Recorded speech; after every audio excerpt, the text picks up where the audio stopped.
Hola chicos,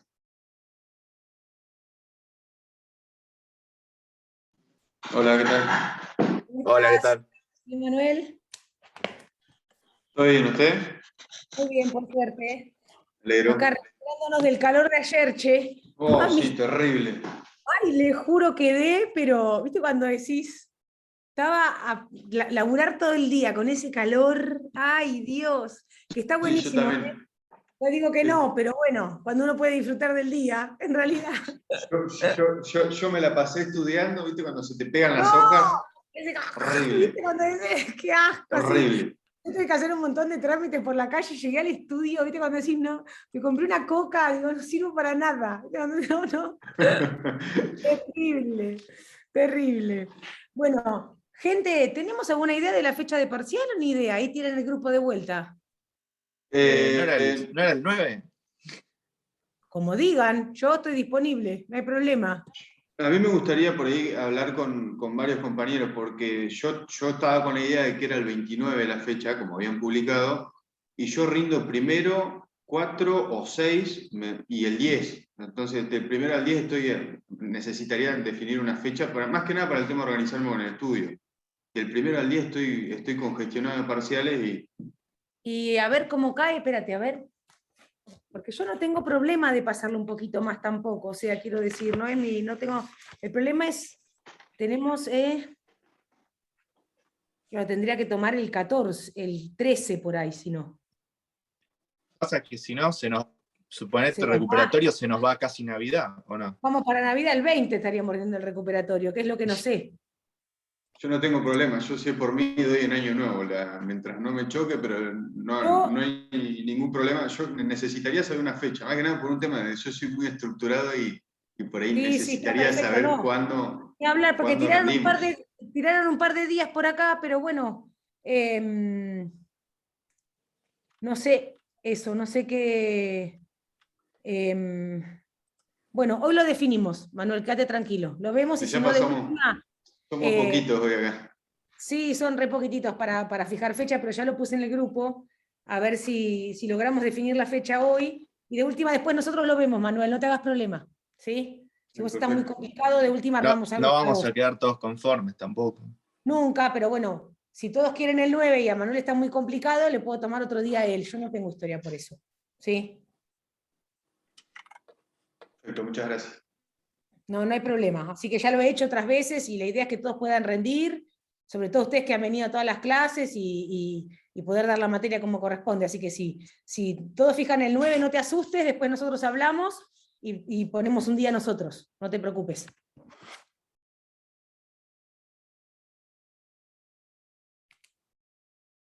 Bien, bueno, avancemos un poquito con la clase de hoy. Ya la semana que, a ver, esperen, la semana que viene, que sería el lunes 29, ¿no? Ya podríamos, ya no tengo más audiencias ahí. Me hicieron un desastre con los lunes. Podríamos volver a la normalidad el 29. Así les queda tiempo, si fijamos la semana que viene, la semana del 7, 8, 9, para estudiar tranquilos. ¿Sí? Ahora lo pongo en el grupo a eso. Hola, Carlos. Hola, Em, buen día. ¿Cómo estás? Bien, todo bien. Bueno, bien. Mi idea es hoy explicarles un poquito cómo es el mundo de las infracciones, ¿sí? En nuestro ámbito. Nosotros tenemos dos grandes grupos de infracciones, que son las formales y las materiales. A ver, un segundito, un minuto, espérenme, por favor.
Perdón que justo me llamaron de un número que no conozco y estaba esperando un llamado.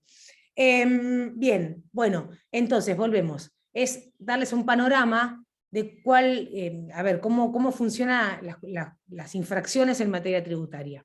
¿Sí? Tenemos dos grandes grupos, ¿sí? Que son las formales y las materiales, que conectan directamente con los diferentes capítulos que vimos del derecho tributario, ¿verdad? O sea, las diferentes ramas, para decirlo adecuadamente. Las infracciones formales son aquellas que van a tener que ver con incumplimientos, ¿sí? A obligaciones y deberes formales, mientras que las materiales van a tener que ver con incumplimientos a el derecho tributario material o sustantivo, ¿sí? O sea, aquel que tiene, como dijimos, como contenido la obligación de dar, de pagar, o sea que tienen que ver con el pago del tributo. Por eso decimos que respecto de los bienes jurídicos tutelados, las formales afectan las facultades de verificación y fiscalización de la AFIP, ¿sí? Mientras que las materiales afectan la renta fiscal, que es la percepción, ¿estamos?, de los tributos. Se refieren a eso. Respecto de la naturaleza de las infracciones y sanciones tributarias, si bien ha habido cierta discusión doctrinaria, lo cierto es que ya desde hace muchísimos años y sostenidamente la Corte ha determinado que tiene naturaleza penal, ¿sí? Esta fue una construcción que se hizo a lo largo de diversos fallos, empezando por la vigencia del principio de culpabilidad o personalidad de la pena, ¿sí? Que implica que nadie puede ser reprimido sin que sea culpable, aludiendo de manera específica, ¿sí?, al aspecto subjetivo, con lo cual tiene que haber una cuestión volitiva, ya sea culpa o dolo, no son meramente objetivas, ¿sí? Luego la Corte avanza y habla de que se trata de un derecho penal especial, y que se aplican, ¿sí?, los principios de derecho penal y procesal penal, salvo que haya alguna disposición específica en contrario, obviamente, chicos, siempre con el límite que viene dado desde los principios, derechos y garantías del derecho constitucional, que son infranqueables, ¿sí? Entonces, ese es el ámbito en el que nos vamos a desenvolver.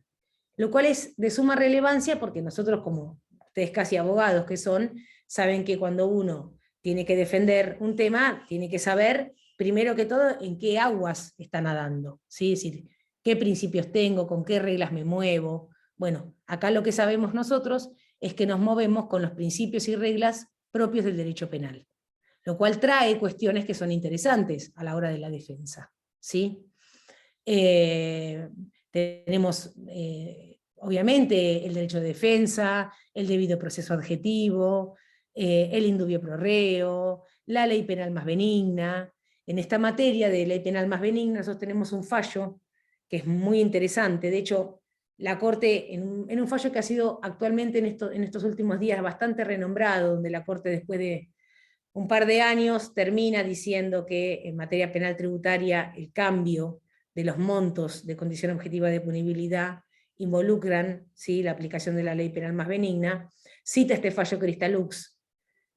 ¿Por qué? Porque nosotros tenemos una modalidad en la ley 11.683 que trabaja mucho sobre lo que es la ley penal en blanco. ¿Por qué? Porque en nuestro ámbito, generalmente los tipos que están previstos en la ley, de acuerdo al principio de legalidad, de plena vigencia para nosotros, ¿sí?, nullum crimen sine lege previa, estamos de acuerdo en eso, como principio básico, ¿sí?, de la legalidad y la tipicidad. Nosotros vamos a completar esos tipos penales con las normas reglamentarias específicas de cada área. Ya lo vamos a ver cuando veamos un poquitito algunas para que ustedes lo entiendan a qué me refiero. Esta técnica del tipo en blanco ha sido convalidada y en algún momento se generó una discusión respecto de qué podía suceder, o sea, si se aplicaba o no se aplicaba en realidad el principio de ley penal más benigna, cuando la modificación era de la norma reglamentaria.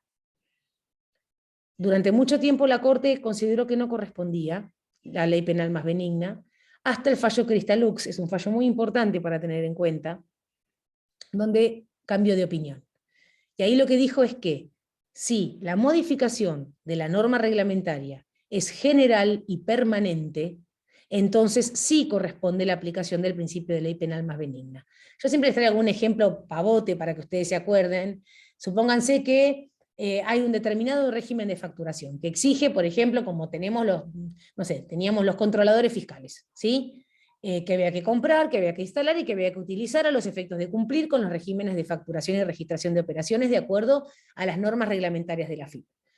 Supongamos que yo tengo una infracción, la que fuere, generalmente eran en temas de clausura del artículo 40, fundado en que, por ejemplo, no tenía el equipamiento, o no había facturado con ese equipamiento, mis ventas. Bien, ¿qué pasaría si en el medio de la discusión, con una sanción que no está firme, porque eso es importantísimo para nosotros siempre, ¿sí? Que no hayan adquirido firmeza, sí cambiaba? Y la AFIP derogaba la exigencia del controlador fiscal, y ya no era más obligatorio. Entonces lo que se discutía es, esta derogación, o esta modificación, no derogación, esta modificación de un régimen administrativo, reglamentario, impacta, ¿sí? Y torna de aplicación el principio de ley penal más benigna. Bueno, esto es lo que se discutía y lo que la Corte define en Cristalux por la afirmativa, diciendo que si ese cambio es general y permanente, entonces corresponde la aplicación del principio.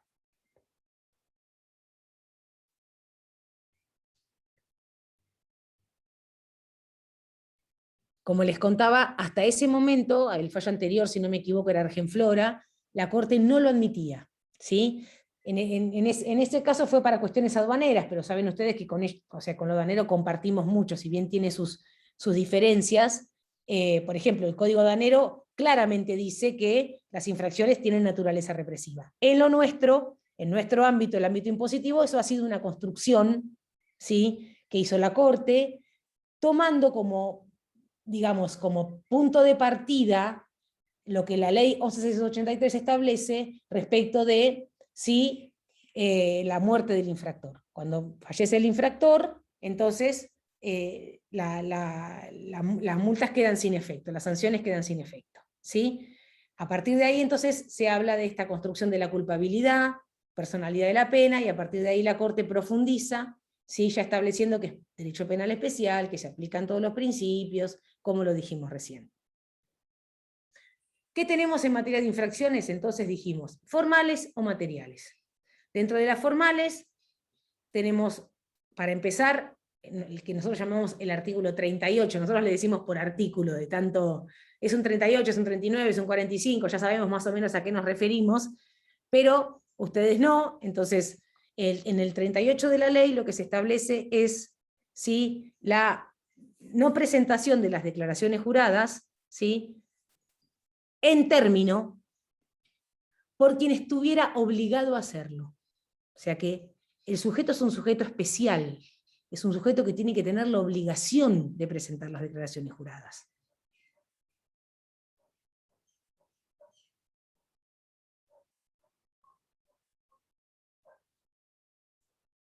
Y por el motivo que fuere, ¿sí?, este sujeto no las presenta al vencimiento.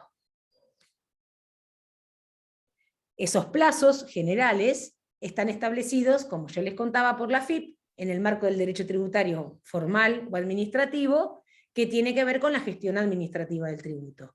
Entonces, la AFIP establece que las declaraciones juradas de IVA se vencen los 15 de cada mes, la declaración jurada de ganancias vence allá por abril, mayo, junio, julio, depende de los años, las prórrogas, etcétera, de cada año al año siguiente, ¿sí?, del perfeccionamiento del hecho imponible, las declaraciones juradas de seguridad social vencen en tal o cual día de cada mes. Entonces, a través de reglamentaciones, ¿sí?, cuya facultad viene dada por el decreto 618, si estas resoluciones generales, la AFIP, ¿sí?, va estableciendo todo este marco de contención para que ese tributo, como yo siempre les digo, legalmente creado, pueda ser fiscalmente percibido. Entonces, tenemos que, cuando nos llega un tema del artículo 38, bueno, tendremos que ver qué fue lo que pasó, por qué no se presentó, y si en realidad tengo alguna causal que justifique mi conducta para poder defender esta multa. En este caso del artículo 38, así como también sucede con el artículo 39 y también con el 40, les diría casi en materia de infracciones formales, para que lo entendamos como principio general, el elemento subjetivo es indistinto. Ya sea culpa o dolo, da lo mismo. ¿Sí? Ya sea que yo fui negligente o que lo hice con cierta animosidad o voluntad de llevar adelante esa conducta.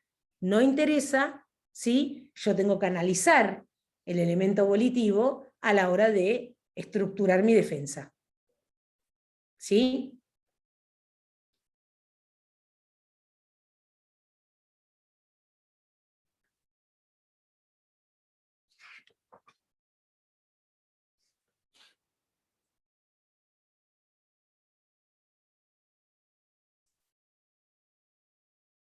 Bien.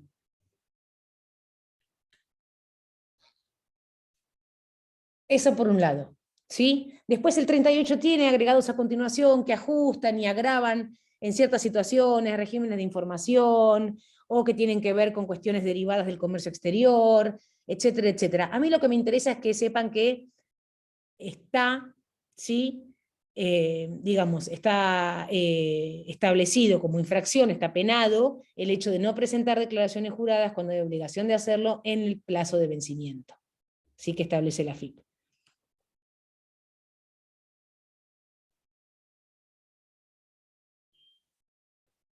Después tenemos el artículo 39. Es un artículo muy interesante porque en realidad es un artículo que tiene que ver con, como decimos nosotros, es un residual. Abarca un montón de situaciones y tiene ciertos aspectos donde hay un agravamiento. ¿Sí? ¿Quién quiere leer la primera parte del artículo 39?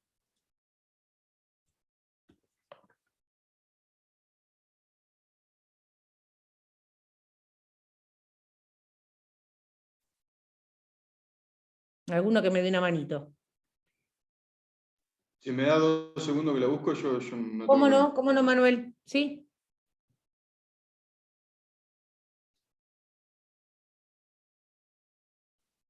Acá lo tengo. Dale, vale, léelo. Buen día. Serán sancionadas Bien. con multas de pesos 150 a pesos 2.500 las violaciones a las disposiciones de esta ley, de las respectivas leyes tributarias, de los decretos reglamentarios y de toda otra norma de cumplimiento obligatorio, que establezcan o requieran el cumplimiento de deberes formales tendientes a determinar la obligación tributaria, a verificar y fiscalizar el cumplimiento que de ella hagan los responsables. Perfecto, hasta ahí. Bueno, ven ustedes que acá nos deja bien claro, ¿sí? Esa naturaleza formal que tiene esta multa. Primero, refiere a la ley, leyes tributarias, decretos y toda otra norma de cumplimiento obligatorio. Toda otra norma de cumplimiento obligatorio está refiriendo a las reglamentaciones emanadas del propio fisco. ¿Estamos? Y que tienen que ver con qué? Bueno, con el cumplimiento de deberes formales o con la posibilidad que tenga el fisco de verificar y fiscalizar. ¿Sí? Eso es importantísimo. Y fíjense ustedes que habla de el cumplimiento que hagan los responsables. ¿Estamos? Entonces, no solo abarca al contribuyente, sino que también involucra el universo de responsables, del cual ya tomamos nota cuando hablamos de sujetos. ¿Sí? Esto es genérico, la parte genérica de esta multa del 39, esta multa residual.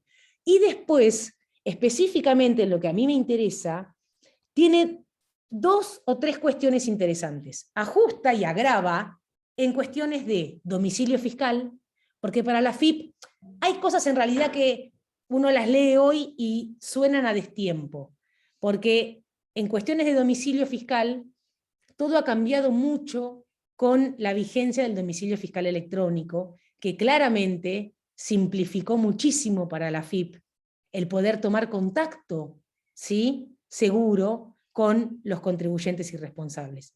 Hasta ese momento, muchas veces para la FIP realmente era muy complejo y era un objetivo el hecho de que los contribuyentes tuvieran su domicilio fiscal de acuerdo a las pautas y condiciones que establece la ley para el domicilio fiscal, ¿sí? Constituido como corresponde, ante la FIP.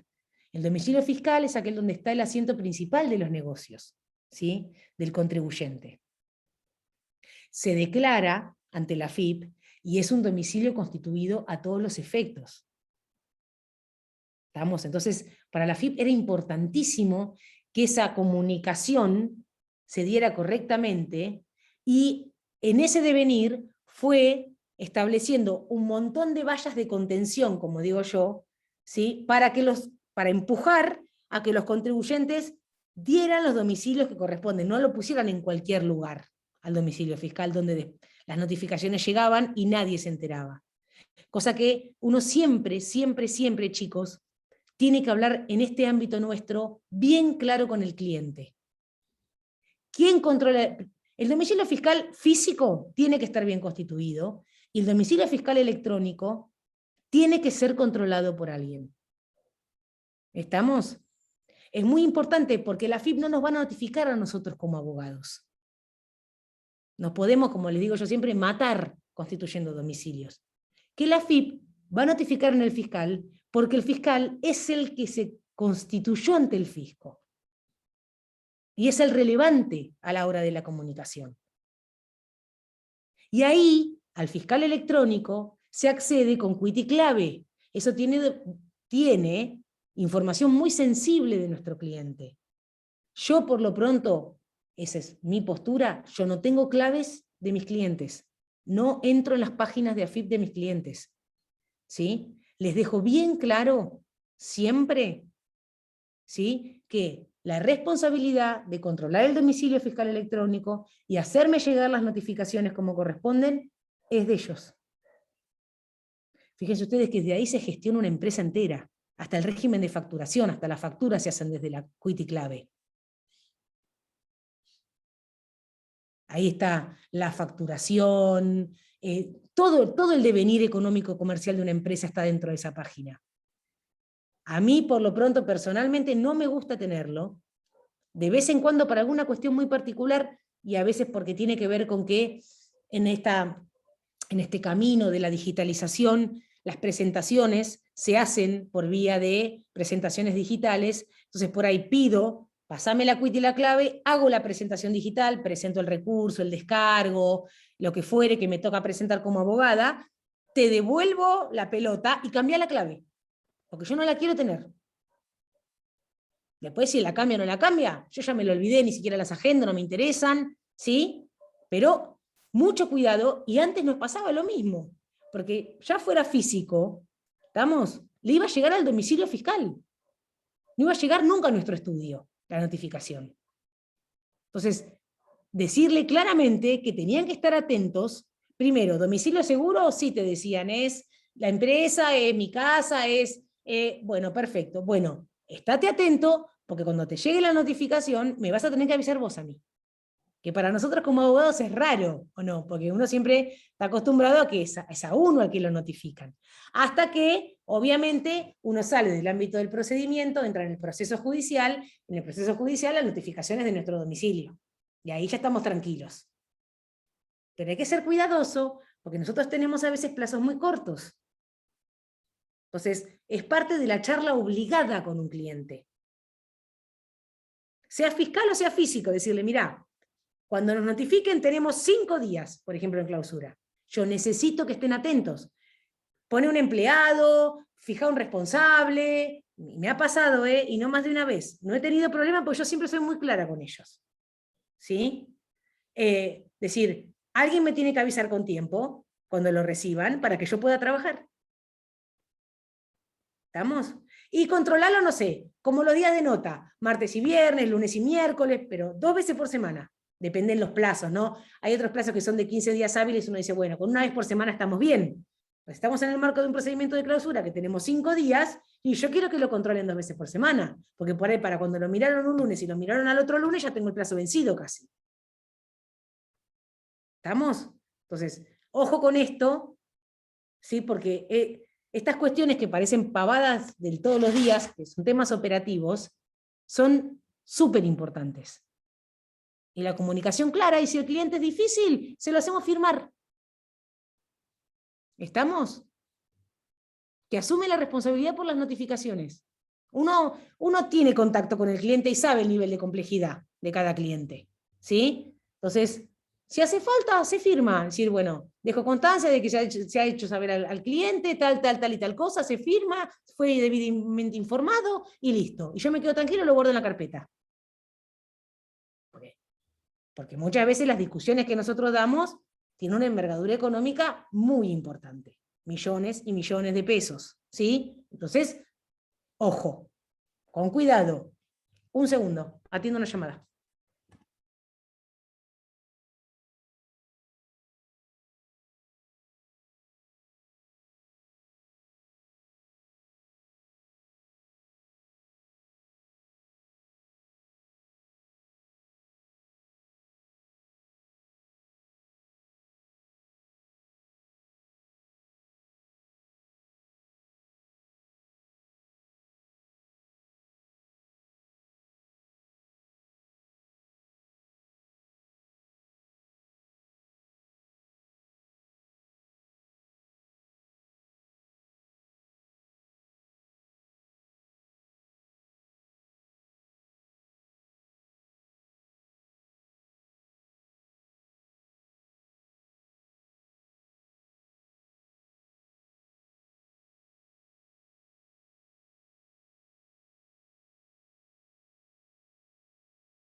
Ay, perdón, estaba esperando que me llamara una persona de ARBA que ayer no estaba para hacer una presentación.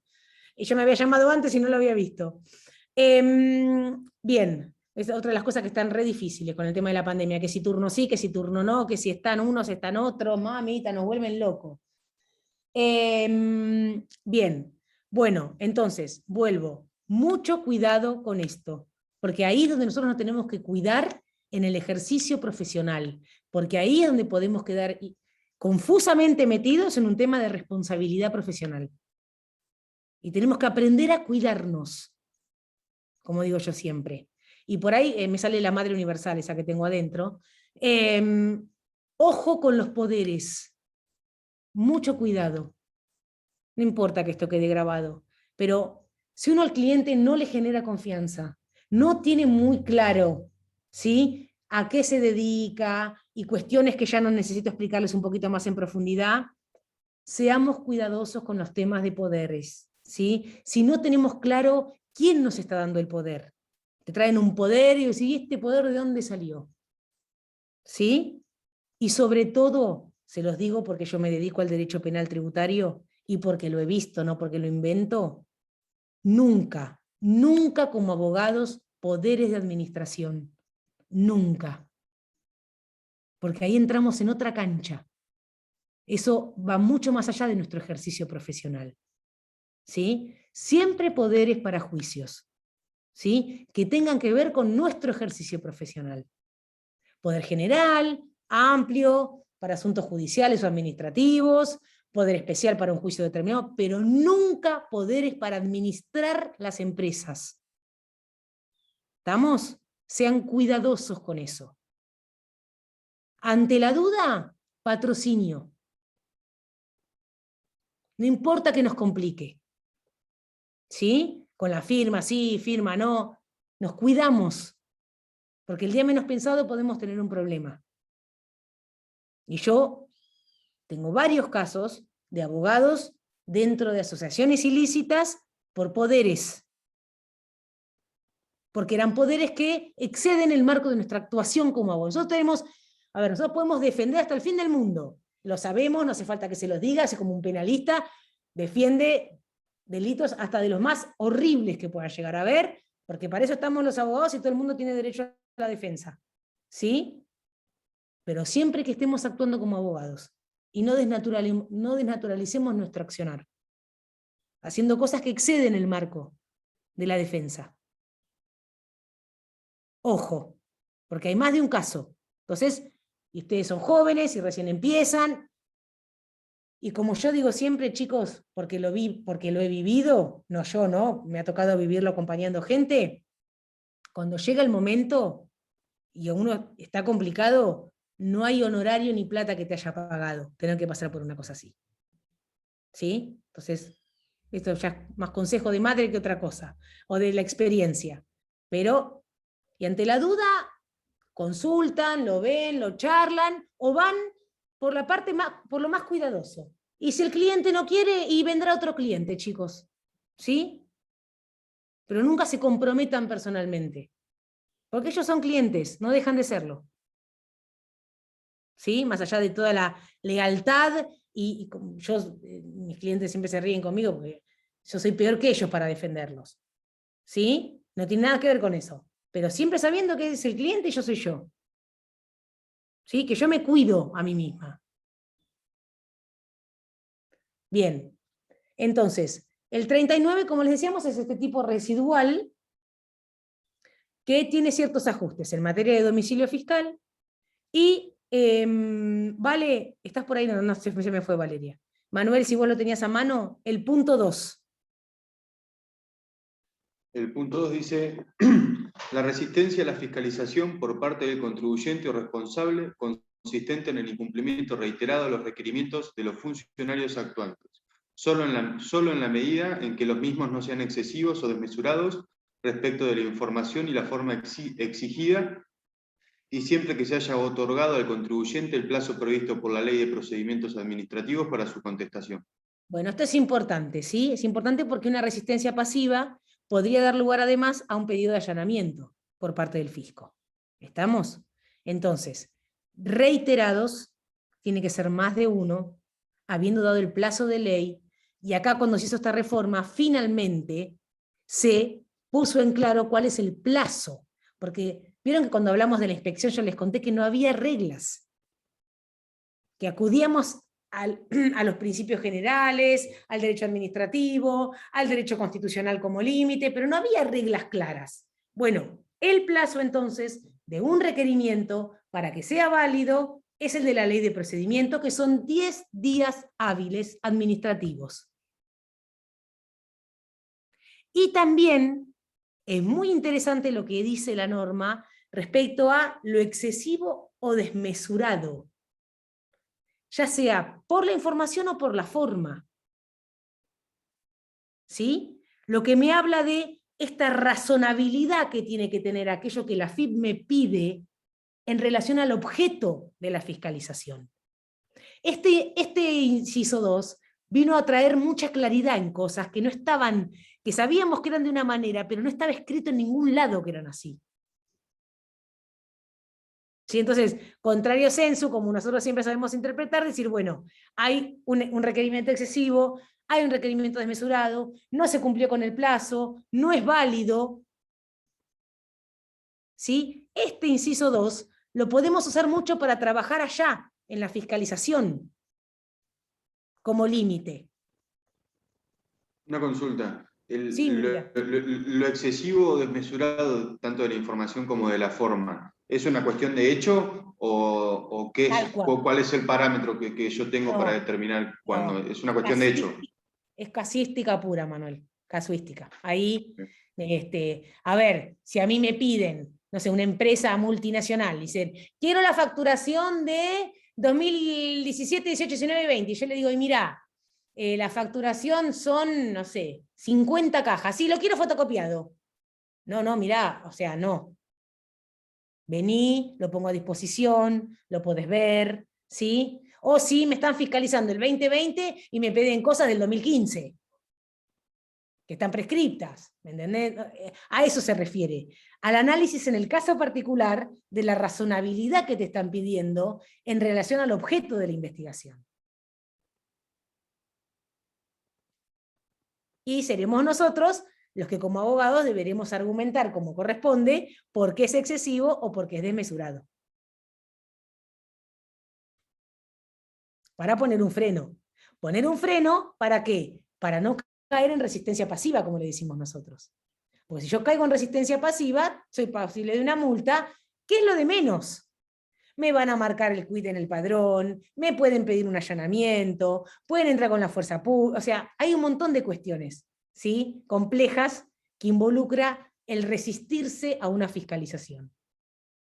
Porque sí, estamos sin decir nada al respecto.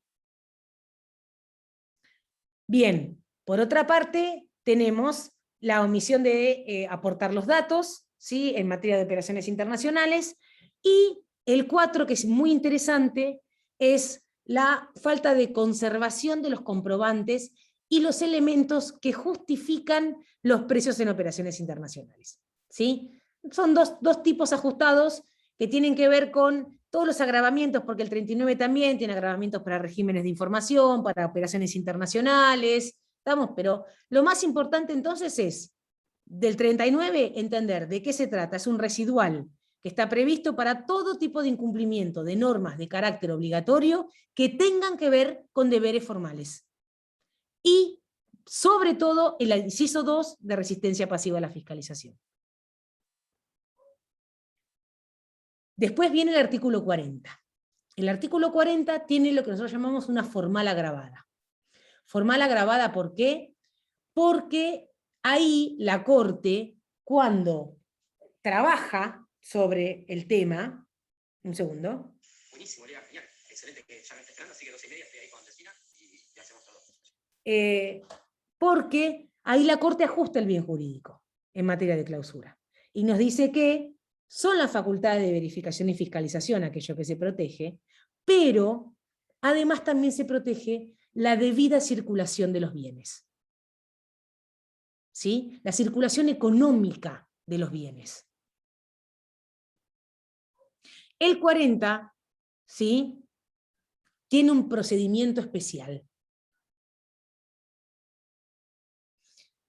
Implica, como yo les decía, la sanción de clausura, ¿sí?, del establecimiento, que va de 2 a 6 días. ¿Cuándo? Cuando suceda, los diferentes tipos que dan lugar al artículo 40 están en sus distintos incisos. Entonces, voy por el primero para que entiendan, ya medianamente vieron en el 39 y en el 38 que tenemos que conocer constantemente cuáles son las normas administrativas en juego. En 40, por ejemplo, el caballito de batalla, que es el inciso A, está previsto para quien no emite factura o comprobante equivalente por una o más operaciones comerciales, industriales, agropecuarias, de prestación de servicios, ¿sí?, en la forma, requisitos y condiciones que establece la FIP. Con lo cual, yo necesariamente tengo que conocer cuáles son las formas, requisitos y condiciones que establece la FIP, porque si no, no sé cómo me defiendo. ¿Estamos? Bien. Tenemos el transporte comercial de mercaderías. Tenemos quienes no estuvieran inscriptos ante la FIP teniendo la obligación de hacerlo. Tenemos quienes no poseen o no conservan los comprobantes necesarios para, para que acreditan la adquisición de los bienes o servicios necesarios para la actividad que están prestando. Siempre les cuento yo, para que me entiendan de qué se trata, que un día me pasó tener, la única vez que me pasó el inciso E, fue en una panadería, entran a hacer una verificación y le piden los comprobantes de la compra de la harina. Y no los tenían. Entonces la harina es necesaria para la actividad. Si yo no tengo o no poseo, ¿sí?, o no conservo esos comprobantes, puedo quedar dentro del artículo 40. También tenemos el caso de quienes no tienen, ¿sí?, o no mantienen en condiciones de operatividad los instrumentos de medición y control que la FIP establece en determinados supuestos para, y que tienden, a facilitar la facultad de verificación y fiscalización. El ejemplo que les doy siempre, que me tocó trabajar, es los trazadores químicos de la nafta. ¿Sí? El que vende combustible va con cierto trazador químico que lo que da es la trazabilidad del combustible. Y que es obligatorio por normativa, digamos. ¿Sí? Está previsto, no es que eso es un invento, sino que hay una norma que establece la obligatoriedad de los trazadores químicos.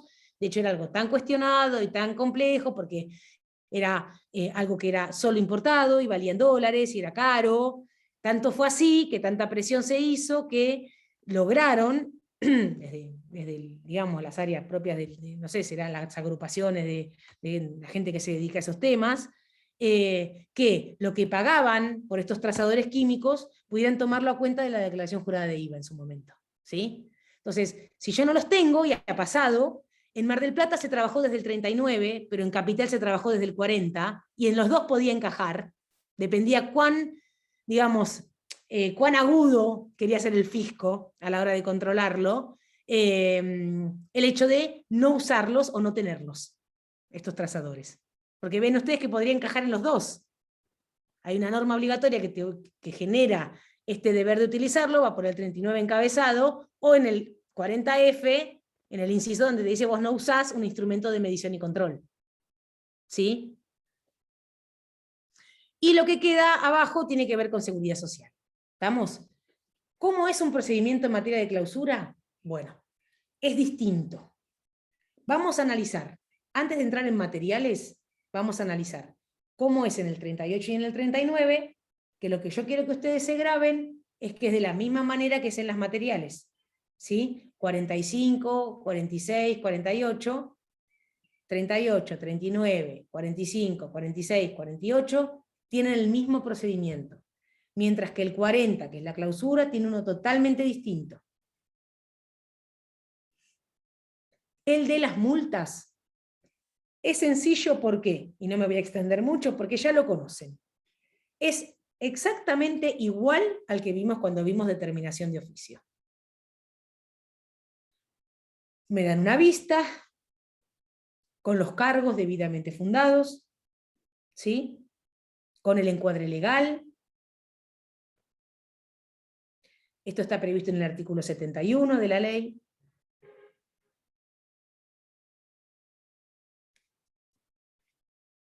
Puedo pedir una prórroga por otros 15 días más, tal cual como vimos cuando vimos determinación de oficio. Dentro del plazo hago mi descargo, defendiéndome con los elementos que tenga para defenderme, ya sea cuestiones objetivas, cuestiones que tienen que ver ya más con la defensa técnica de estas multas, apuntando a cuestiones penales o justificaciones, bueno, lo que fuere, ¿sí? Una vez que se resuelve, me van a notificar y ahí recién entonces es cuando me van a aplicar la multa. Cuando se resuelve el descargo es cuando se dicta la resolución sancionatoria. Entonces me van a decir, bueno, visto esto, considerando esto, artículo primero, multa por tanta plata, por tal periodo, por tal cuestión, etcétera, etcétera. 2, me intiman al pago. 3, me hacen saber la vía recursiva. 4, notifíquese. ¿Sí? A partir de ahí, tengo la opción del 76. Siempre y cuando me dé el monto mínimo. Vuelvo sobre lo mismo que ya vimos en la clase anterior. Tengo que tener el monto mínimo cumplido. ¿Sí? ¿Y qué puedo hacer acá? Entonces, ir en reconsideración dentro de los 15 días hábiles administrativos o en apelación al Tribunal Fiscal de la Nación dentro de los 15 días hábiles para el Tribunal Fiscal. Sí me interesa resaltar que en materia de multas todo el procedimiento y el proceso son con efecto suspensivo, con lo cual yo voy al Tribunal Fiscal y aun cuando el Tribunal Fiscal confirme la multa, mi apelación a la Cámara Contenciosa Administrativa es con efecto suspensivo. Y corte. Pero hay una diferencia cuando elijo la reconsideración, porque estamos hablando de sanciones. Entonces, acá ya no es como vimos cuando la determinación, que después de la reconsideración, ¿qué me queda? ¿Se acuerda alguno que me queda? Charlamos especialmente de esto en la clase anterior.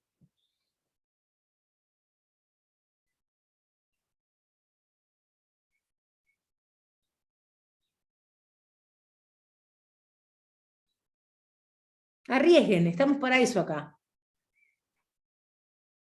La Cámara Contenciosa Administrativa Federal. No, después de la yo elijo la reconsideración en materia de determinación de oficio. La Cámara Contenciosa es la alzada del Tribunal Fiscal, es el otro camino. ¿Sí? Tenemos una bifurcación. En este camino tenemos Tribunal Fiscal y Cámara Contenciosa.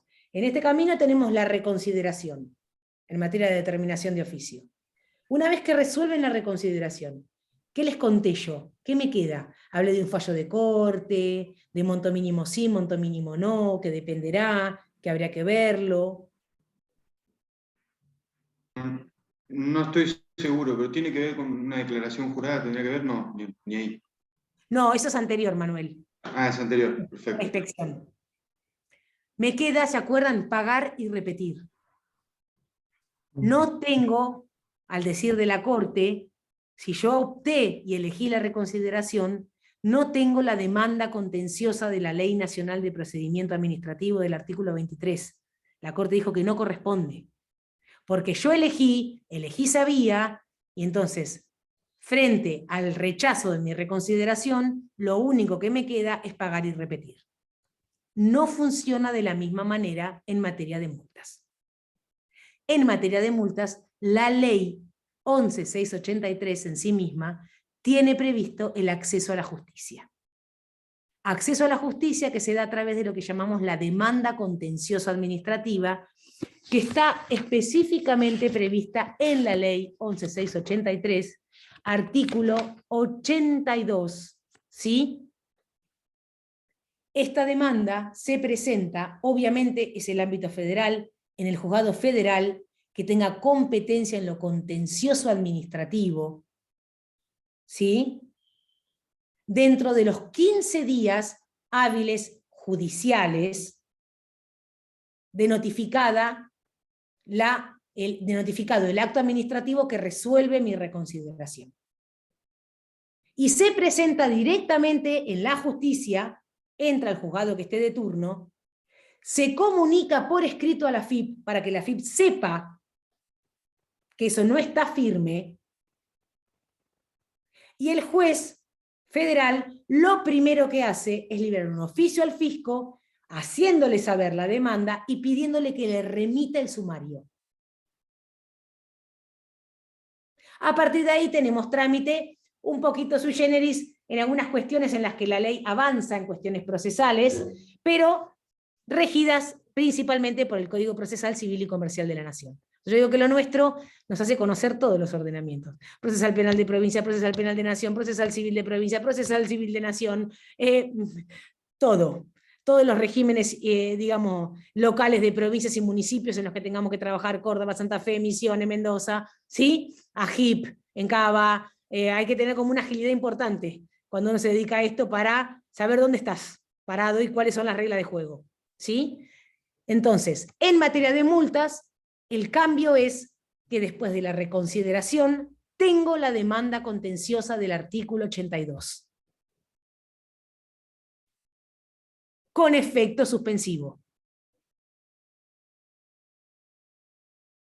Háganse las liñitas para verlas, ¿sí? Así me consultan cualquier duda que tengan, porque es mucho a nivel recursivo lo nuestro. ¿Estamos? Yo me acuerdo que tenía una ensalada cuando rendí la materia, cuando eran 5, cuando eran 15, cuando era la demanda, cuando era la reconsideración. Miraba y decía, no, ¿viste cuando decís? Es un montón. Lo que sí tengan en cuenta siempre, yo se los digo como regla, es que la ley es sencilla. Cuando son 15, siempre son 15. Cuando son 5, siempre son 5. No tenemos plazos que sean 10, 15, 5 en el mismo procedimiento. Entonces, si son 15 para la vista, son 15 para la reconsideración, son 15 para la demanda. Para que ustedes se acuerden en el examen. ¿Siempre 15 o siempre 5? ¿Por qué digo siempre 5? Porque en materia de clausura las cosas cambian. Y con esto cerramos la clase. En materia de clausura, se labra un acta en el momento en el que se constata la infracción. Lo quiero que lo vean, quiero que lean el artículo 41, quiero que lo lean, ¿sí? Por 2 o más inspectores, donde van a dejar constancia de las circunstancias de modo, tiempo, lugar, ¿sí? Qué día es, qué hora, dónde están, a quién corresponde, quién los atiende, van a describir los hechos, la prueba y el doble encuadre legal. ¿En qué inciso del artículo 40 y qué norma reglamentaria estoy infringiendo? Una vez que el acta es labrada, el fisco lo que va a hacer es fijar una audiencia. Ahí no tengo descargo, ahí me convocan a una audiencia. ¿Sí? Audiencia a la que, como dice el artículo 41, debo concurrir munido de la prueba de la que intento valerme. O sea, llevo todo, porque si pido prueba no me la van a dar. Esto es un procedimiento sumarísimo. Tengo testigos, los llevo. Necesito informativa, la produzco antes y la llevo. Necesito un informe pericial, lo genero por un perito de parte y lo llevo. La documental la acompaño. Todo, chicos. Como si fuera, para que ustedes lo entiendan, una vista de causa en el laboral. ¿Sí? Todo lo que yo necesite probar, lo tengo que probar en esa audiencia. ¿Sí? Entra el expediente a despacho, se resuelve. Me van a decir, la mayoría de las veces clausura sí, 5 días, 6 días, 3 días de clausura, dependiendo del régimen de graduación de sanciones y un montón de otras cuestiones, digamos, propias internas de trabajo de la FIP. Me notifican la resolución sancionatoria y tengo, la vía recursiva está toda prevista actualmente en el artículo 77, ¿sí? 5 días para la reconsideración o, como dice la ley, apelación administrativa. 5 días hábiles administrativos. Si yo no recurro, eso me queda firme y me ponen la faja de clausura en el comercio. Mucho cuidado. Preparo a mi reconsideración, la interpongo en término, se resuelve, me notifican. ¿Cuándo me notifican? Tengo 5 días para la apelación judicial. Y acá 2 cuestiones interesantes a tener en cuenta. Es judicial, con lo cual, de acuerdo a la ley, correspondería que los días fueran hábiles judiciales. Yo no me la juego. Si dan menos los administrativos, lo meto en los administrativos. ¿Por qué ha habido algún criterio de algún secretario medio trasnochado del federal que dijo que como se presenta en la FIP, en realidad si la FIP está abierta, hablo del mes de enero, se podía presentar igual? Ojo. Siempre, chicos, la idea, como digo yo, en el ejercicio profesional es no soñar pesadillas. ¿Sí? Entonces, seamos cautelosos. Vamos siempre por el mínimo riesgo posible. Técnicamente, si yo les tuviera que decir, Leandra, ¿qué corresponde? El artículo 4 es claro. Los plazos judiciales son en días judiciales. ¿Estamos? ¿Dónde se presenta la apelación judicial en materia de clausura? Se presenta en la FIP.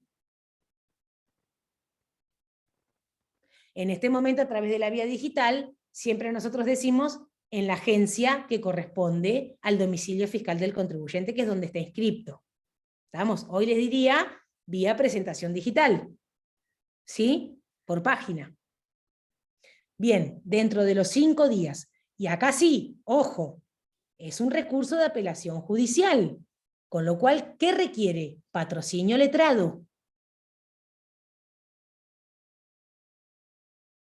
La AFIP arma un paquetito con mi recurso y el sumario y hace sencillamente una nota de elevación. Es más, es tan garantista el área jurídica que aún está perfecto que así lo haga, porque en realidad ellos son una mera oficina receptora, ¿sí?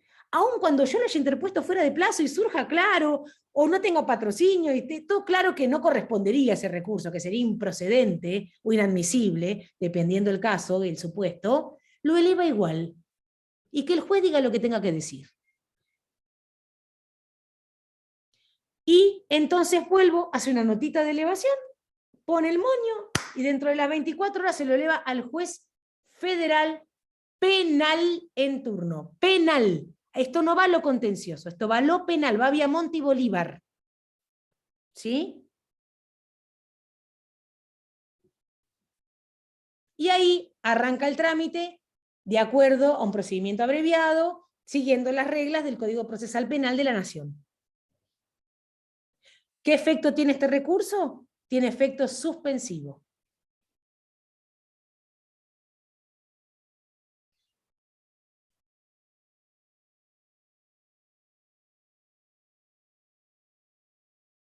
tengo como alzada después de primera instancia la posibilidad de ir a la Cámara Federal, ¿no? Obviamente. Siempre siguiendo las reglas, en el caso de la clausura, del Código Procesal Penal de la Nación. Acá, como digo yo, es el único caso en el que la competencia guarda coherencia con la naturaleza de la infracción. ¿Por qué? Porque la verdad es que es bastante, a ver, es complicado, chicos, el hecho de que en materia de multas, ¿sí?, vayamos a los contenciosos. Porque el juez contencioso muchas veces no tiene el mismo manejo de las reglas, principios, derechos y garantías del derecho penal que tiene el juez penal a la hora de analizar estas infracciones. Entonces cuesta mucho más. ¿Sí? Es por eso que, por ejemplo, yo, en la forma que a mí me gusta laburar, siempre que puedo, en materia de multas, que me dé el monto, quiero decir, me voy al Tribunal Fiscal, que es el tribunal especializado. No voy a la Justicia Federal Contenciosa Administrativa. Porque cuesta mucho más ahí. ¿Sí? Bien. Este es el pantallazo. Dejamos para la clase que viene las multas materiales. Péguenle una leída al 45, 46, 47, 48 y vemos ejecución fiscal. Traten como tarea para el hogar. Voy a hacer la clase que viene voy a hacer una breve tomada de procedimiento, a ver si cómo estamos parados con cuándo va uno, cuándo va otro, cuándo son 15, cuándo son 5, cuál es la vía recursiva, para ver que estén acomodados con eso. Háganse ese trabajito de armarse las líneas y consúltenme las dudas que tengan, porque es importante que lo sepamos manejar. Vuelvo una vez más con mis caballitos de batalla, porque ahí nosotros somos responsables como abogados, no nos podemos equivocar. ¿Sí? Y apelar una clausura en 15 días. ¿Estamos? ¿Cómo le explico al cliente que no me di cuenta cuál era el plazo? ¿Sí? Bien. Bueno, chicos, que terminen lindo la semana. Y bueno, si les parece y están de acuerdo, ya volvemos a los lunes de siempre. Porque yo ya por suerte no tengo más audiencia los lunes. Estoy harta de las mediaciones. No, las odio, te juro. Les mando un beso grande y cualquier cosa vamos hablando por acá a ver si podemos fijar lo de la fecha, ¿sí? Bueno, Perfecto. Hasta luego. hasta luego. Gracias. Chao, chao.